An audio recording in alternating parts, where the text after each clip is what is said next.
Yes, I'm going to be posting videos of this deck playing through a league. Might as well do a deck tech on it as well. This is a deck list that I got that was a 5-0 from a league of mono black control. It was featured on color commentary. Went through the list and talked about why it was good. Let's get on to the creature package.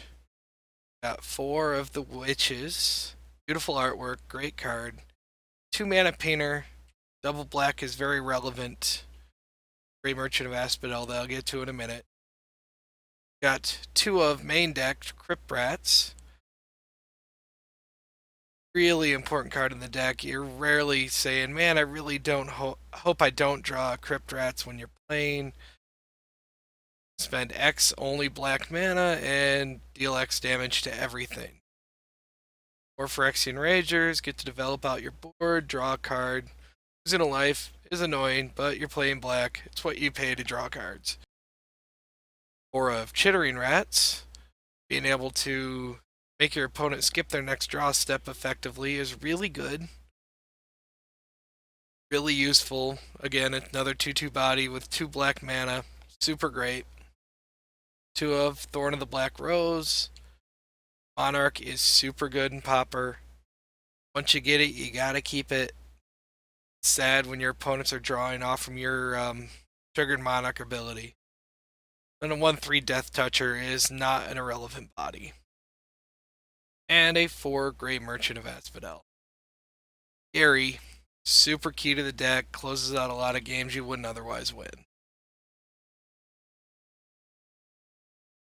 Moving on to the instant and sorcery package. 4 of Disfigure to kill off early threats. 3 of main deck Chainer's Edict to be able to hopefully kill off bigger threats, but you're going to get your opponent's worst creature on the board most of the time. Good to have main deck Hate versus Boggles. 4 of Sign in Blood, again, in black, and you want to draw cards, it's going to cost you life. Added bonus of this can go to the face to help close out a game. 3 of Tendrils of Corruption, apparently I have different artworks. So, I got 2 of the M10 and 1 from Time Spiral. Really good card if you got a whole pile of swamps. Can be 4 mana, gain you 6, 7, 8 life, which is really relevant. Enchantments, main board, running 2 Oubliette. Is still bugged in Magic Online. It functions perfectly fine for exiling away, but if your opponent tries to blow it up, the game will crash and you'll get a game win. So, until Wizards fixes it, I guess you can just get some free wins from people not knowing that or wanting to continually submit reports saying that, hey, this still doesn't work. Can I have my money back, please? And a 1 of Pestilence. Good card. Basically the 5th Crypt Rat. You got creatures with big butts, you can pretty much wipe all the other creatures away and keep 1 of your own creatures and just keep chipping in. We'll still take the damage.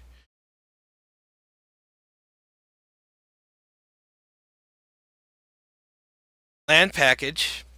Pretty straightforward. Or a Baron Moor to try to hedge versus flooding out. Single Bajuka Bog and 18 swamps with Tendrils of Corruption. Caring about how many swamps you have in play, having a high density of swamps in this deck is very important. Otherwise, I'd consider going up Bajuka Bog, 1 more Bajuka Bog or something else to thin it out, maybe some Ash Barrens or something to be able to cycle away, just for deck thinning. But as it is, swamps are super important for the deck, so 18. Moving on to the sideboard. Sideboard comes packed with 4 of Duress and 4 of Distress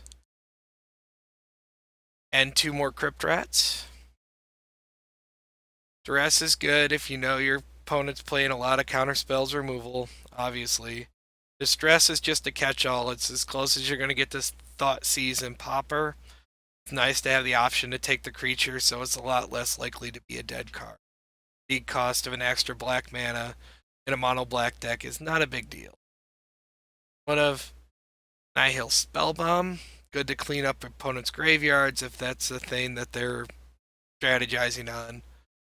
There was 2 more copies of Oubliette and another 2 copies of Thorn of the Black Rose. I, for budget reasons, did not pick those cards up for the deck. I went ahead and slotted in some Night Whispers and a couple of Unearths. Of these 2 cards, these should probably just be Doomblades. I needed more targeted removal while I was going through the games. I did make a comment on that. When I budgeted it up, I should have put in a dead weight or a couple of dead weights or Doomblades or something, Victim of the Night or something else that could kill targeted creatures, but I didn't. I went with the Night Whispers. Didn't really cost me any games. I just never brought them in. On Earth, I figured I got a bunch of, short of the Grey Merchant and the 2 Thorns, all of my creatures are 3 mana or less, and being able to get them out of the yard and removal heavy matchups seemed like not a bad idea for budgeting it up. Unearths might not exactly be budget compared to some other cards you might replace them with, but I already had them in the collection, so I threw them in. Seemed like a good play. That's the deck. Gonna get to the games here. Game 1 kind of ends match 1 kind of ends abruptly. In game 3, I felt like I was in a pretty good spot when the game crashed. I was really disappointed that it did. Thanks for watching. You can follow me on Twitter @GeekLukeG. This is Couch Troll Brewing.